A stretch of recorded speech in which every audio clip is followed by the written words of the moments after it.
In the heart of winter, the chill can bite, but fear not. Warmth is within your reach. Imagine being cocooned in a toasty embrace, even on the coldest of nights. It's not just a dream, it's a reality you can create. Start with layers. Your grandmother was right. Wearing multiple thin layers can trap heat better than a single thick one. Opt for materials like wool and fleece. They're your best friends in the cold. Next, let's talk about insulation. Ensure your windows and doors are sealed tight. A simple draft blocker can make all the difference. Don't forget to insulate yourself too. A warm hat and socks can keep the heat from escaping your body. Hydrate, yes, even in winter. Hot drinks not only warm you from the inside, but holding a warm mug can also heat your hands.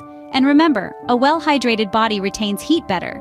Lastly, don't underestimate the power of a good blanket. A heated blanket or a traditional quilt can provide the perfect finishing touch to your warm haven.